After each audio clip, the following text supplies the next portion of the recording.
Bismillah ar-Rahman ar-Rahim. Inshallah, in today's khutbah, I will be talking about a certain moment in history. It is the 9th Hijrah. This was the time where the Prophet Muhammad ﷺ had pretty much taken over the entire Arabian Peninsula. And so this year is called the year of the delegations, or Amal Wafud, where all the different delegations from different tribes and different kingdoms came to the Prophet Muhammad ﷺ, either to accept Islam or bring tribute and wanting to know what Islam was about. So the first case is the Prophet Muhammad ﷺ says a tribe, it's called the tribe of Muzana, which were a simple tribe, and they sent a delegation of 400 people as they really wanted to see the Prophet Muhammad ﷺ. So then the Prophet Muhammad ﷺ told Umar radiallahu anhu to go and feed these people. And Umar radiallahu anhu told the Prophet, O Rasulullah sallallahu alaihi wasallam, how can I feed these people when I do not have food? I don't have enough food. I only have a bag of dates in my house. And so the Prophet Muhammad ﷺ said to him again, go feed these people. And so Umar radiallahu anhu went home and grabbed the bag of dates, and he told everyone to eat from the bag of dates. And after everyone had eaten, the bag of dates there was still enough left over in the bag of dates after everyone had eaten from those bag of dates. So in fact, this was a miracle, and it shows the barakah that a lot of people ate from that small bag of dates, but everyone ate to their fill, and there was still plenty left over. Other delegations, some of them would be Muslims, but the tribes that came, some of them would not. So the Prophet ﷺ talks about this certain person. His name is Imam ibn Talibah from the tribe of Sa'd ibn Bakr. He came to Medina to study Islam, and when he was the only Muslim in his tribe. So when he was going back to his tribe, he told the Prophet Muhammad ﷺ, saying, O Rasulullah, I am the only Muslim of my tribe, and as I am going back, please make dua to Allah so that He can guide them and leave the idols, the Allat and Uzza, which were the idols at the time that they used to pray to. And he asked Muhammad ﷺ, please, O Prophet Muhammad ﷺ, I'm going back home and my tribe worships these two idols. Can you please make dua that they accept Islam? And so when he went back, indeed the dua of the Prophet Muhammad ﷺ became true, and his entire tribe became Muslim. And so the Sahabas would claim, in fact one Sahaba claimed saying, we do not know of any man who brought more blessings to his tribe than the Imam, as he single-handedly preached it to his tribe, and they all became Muslim. Furthermore, there was other, not just tribes becoming Muslim, but kings and princes becoming Muslim too. And so kings would also send delegations to the Prophet Muhammad ﷺ, and one of them was the king of Himyar, which is in Yemen. And so the Prophet Muhammad ﷺ sent Mu'adh ibn Jabal to their leader and judged them and advised them about Islam. So what the Prophet ﷺ told Mu'adh ibn Jabal, you are going to a people who are still on the religion, Judaism, Christianity, and other religions. So make sure to call them to Islam, and if they listen, to tell them to pray, fast, and give zakat. So he told them the three most fundamental things. He told them to pray, to fast, and give zakat. Furthermore, one of the princes of the region, Wail ibn Hujr, who was a Sahaba, Wail ibn Hujr is known for, if you look in the hadith, he is known for as a person who has given certain hadiths on how to pray, and he's a well-known Sahaba. So Wail ibn Hujr, his father was king of Hazramaut in Yemen, and he went to the Prophet Muhammad ﷺ, so the Prophet was very happy and asked him to become a member of his family, become a Muslim, and he became Muslim. So princes and tribes, they were all coming to the Prophet Muhammad ﷺ, and they were becoming Muslim. So this was a great year because Islam was spreading really fast. In fact, there was no armies threatening anyone, but people were coming to the Prophet Muhammad ﷺ, and they were becoming Muslim. There's other cases where some delegations wanted to kill the Prophet Muhammad ﷺ, so they sent assassins, they sent people who because they did not like the message of the Prophet Muhammad ﷺ, so people would send assassins, they would send people to try to kill the Prophet Muhammad ﷺ. So in this case, Abd ibn Tufail wanted money and power from the Prophet, peace be upon him, and he wanted to fight Islam. And so when the Prophet refused Amir ibn Tufail, and Amir ibn Tufail said, in that case we shall wage war against you with our men and horses, and you will see which of the two of us is stronger. And so what Amir did was he sent 2 people to kill the Prophet Muhammad sallallahu alaihi wasallam. And in fact, when they tried to they were going to kill him, and before that, actually Muhammad sallallahu alaihi wasallam actually told Amir ibn Tufail that if you try to kill me, Allah will stop you. And in fact, when the 2 people who came to kill the Prophet Muhammad sallallahu alaihi wasallam, they could not in fact kill the Prophet Muhammad sallallahu alaihi wasallam, and they died before they could kill the Prophet Muhammad sallallahu alaihi wasallam. There's another story where another delegation came from the city of Taif, and this is a good hadith, and inshallah I'll go over several points where the Prophet Muhammad sallallahu alaihi wasallam talks to these people, and you can see he highlights certain points for the Muslims of today also. He says this delegation from Taif came. These are the same people who stoned the Prophet Muhammad sallallahu alaihi wasallam and gave the Prophet Muhammad sallallahu alaihi wasallam a hard time. And in fact, they also sent troops to fight the Prophet Muhammad sallallahu alaihi wasallam. So after they were defeated, they came to the Prophet Muhammad sallallahu alaihi wasallam. This delegation came and they said, "O Messenger of Allah, we will convert, but we will still worship our idols." And so the Prophet Muhammad sallallahu alaihi wasallam refused, saying he refused to them, and then they asked again. And so they said, "Okay, give us 3 years and we'll worship him." And so the Prophet refused and said to them, "I will send people who will destroy these idols, and so you do not have to worry about these idols." And in fact, during the reign of Abu Bakr radiallahu anhu, they would send people into Taif to destroy these idols. Then they also said to the Prophet Muhammad sallallahu alaihi wasallam, "We will not pray because we cannot do ruku and sujood because it hurts our backs." And so the Prophet Muhammad sallallahu alaihi wasallam said, "There is no good in a religion that does not have salah, that does not have prayer." And so the Prophet Muhammad sallallahu alaihi wasallam said, "You have to pray." Then they said, "O Prophet, exempt us from wudu," and the Prophet's reply was no. Lastly, they said to the Prophet Muhammad sallallahu alaihi wasallam, "Exempt us from zakah and jihad," and so the Prophet sallallahu alaihi wasallam said yes. When they left, he said to them that he said to the Sahaba, "These people, once they become Muslims, Islam will enter their. Once they become Muslims and they start practicing Islam, Islam will enter their hearts, and they will pray zakat, and they will go to fight in the name of Allah subhanahu wa taala." Lastly, there's another individual. His name is Tamim ad-Dari. Tamim ad-Dari was a certain individual who was a Christian from southern Palestine, and he was from the Bani al-Dar tribe of the Banu Lakam. So this is a tribe within a sub-tribe.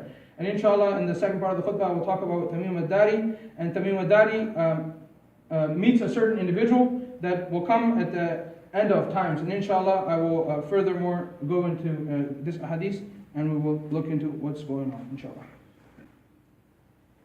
So Tamim ad-Dari was, as I said, a Christian, and he was from southern Palestine, and he came during this era of the Prophet Muhammad sallallahu alaihi wasallam. So it is reported by Fatima bint Qais.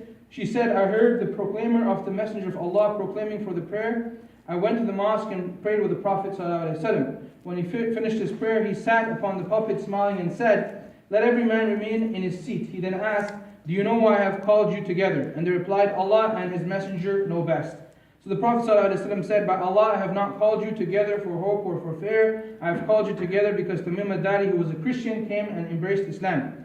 So then he furthermore went and narrated a story which agreed with the account that I have given to you about the Dajjal. So Tamim ad-Dari came to the Prophet ﷺ and told him, 'This is what happened to me.' And so the Prophet ﷺ tells his followers that Tamim ad-Dari's story agrees with what I have told you about the Dajjal. So he informed me that he had embarked upon a sea boat with 30 men of Lakam and Juzam, which are the 2 towns and tribes. Then the sea waves played with them for a month and threw them onto an island when the sun was about to set. So they sat in a small side boat and landed on that island.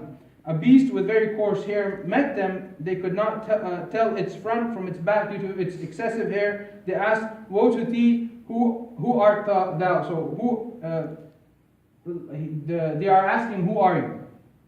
And he replied, 'I am a spy. Go to this man in the monastery, as he is eager to receive the information you bring him.' Tamim ad-Dari furthermore said, when it named a man for us, we fled away from it lest it might be the devil. So they were scared of this monster. And so then we hurriedly went on until we entered the monastery and found a big-bodied man whom he had never seen before. He was firmly tied up, his hands tied to his neck, the place between his knees and joints tied up with iron chains. We asked, "Woe to thee! What are you?" He replied, "You have the power to get my information. Inform me about yourselves." So they replied, "We are people from Arabia. We embarked upon a sea boat, but the sea waves played with us and threw us onto this island. And so the beast of coarse hair met us and said to us, I am a spy. Go to the man in the monastery, and he will tell you about me." So the man. He further said, he asked, "Tell me about the trees of Baysan, or which are trees in Bahrain. Do they bear fruit?" And so we answered him, "Yes," we replied. He said, "Behold, soon they will not yield fruit," meaning the trees in Bahrain will not yield fruit. He asked, "Inform me of the lake of Tiberias, the lake on the southwestern, it's between Palestine and Syria. Is there water in it?" We replied, "It is full of water." He informed us, "Soon its water will disappear." He then asked, "Inform me of the fountain of Zugara. Is there water in it? And do its inhabitants irrigate with the water of the fountain?" "Yes," they replied, "it is full of water, and its inhabitants irrigate from its water." So they asked him about the fountain. This fountain is used for cultivating fields where they can grow their crops. So he asked, "Inform me of the prophet of the illiterates. What does he do?" We said, he just came out of Mecca and has gone to Yathrib. He asked, "Have the Arabs fought with him?" "Yes," we replied. He asked, "How did he treat them?" We informed him that he had got the upper hand of those of the Arabs who opposed him, and they obeyed him. He said, "Behold, it is better for them if they obey him. As for myself, I am certainly the Antichrist, and it is near that an order will be passed for me to come out. I shall then come out and travel the world. I shall leave no village at which I shall not land within 40 nights except Mecca and Tayyibah, Mecca and Medina, which will be forbidden to me. Whenever I wish to enter one of the two, an angel with a sword in his hand will encounter me and prevent me therefrom. There will be angels on every side to guard it." The apostle of Allah struck his pulpit with his staff and said, "This is Tayyibah," meaning Medina. "Behold, did I not tell you?" "Yes," they replied. This is the Prophet asking his Sahaba, "Did I not tell you?" And they replied in the affirmative. "Behold, he is in the Syrian Sea, or Sea of Yemen. No, rather he is from the eastern direction." He then pointed out with his hand towards the east. And so, lastly, in fact, if you some of these things like the sea, the Sea of Galilee is one of the seas that is in between Israel and Palestine. And in fact, there's pictures of they've taken satellite pictures, and you can actually see the sea is slowly residing. And politicians actually believe that the next war in that region will be war over the water, because there's not a lot of water in that region. It's mostly desert, and people will fight over this diminishing resource. And the Prophet Muhammad ﷺ, a person came to him and talked to him about this, and this shows this hadith, this story shows affirms the story of the Prophet Muhammad ﷺ, that in fact the water is disappearing.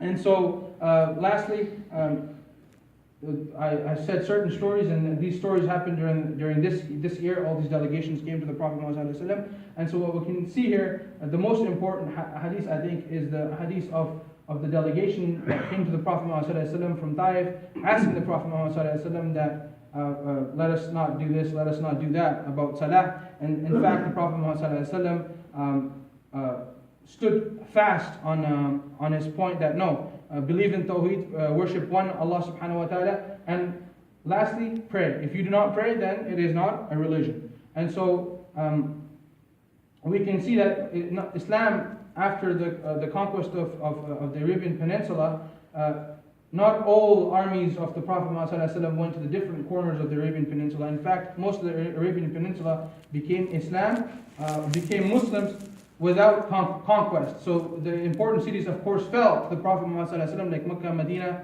But largely, Islam came to the Arabian Peninsula through peaceful means, where people accepted Islam, saying that the Prophet Muhammad ﷺ, seeing him and talking to him and seeing the acts of the Sahaba.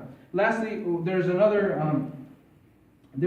event where the Persians were ruling Yemen at the time of the Prophet Muhammad ﷺ. And the governor of Persia, or not Persia, the governor of Yemen at the time, because Yemen was a small kingdoms and there were certain parts that the Persians ruled. And in fact, the Persians had sent their army before the birth of the Prophet Muhammad ﷺ, so they were ruling that part of Yemen for quite some time. And so when the governor of Yemen heard about the Prophet Muhammad ﷺ, he sent two people, a delegation, to see what was happening. And once the governor saw Islam and heard the different stories from people, the governor of Persia would accept Islam, and that part of Yemen would also become Muslim. So as a whole, we can see that Islam came through peaceful means even in the Arabian Peninsula. Jazakallah khair. Bismillah ar-Rahman ar-Rahim. Alhamdulillah nahmaduhu wa nasta'inu. Sorry.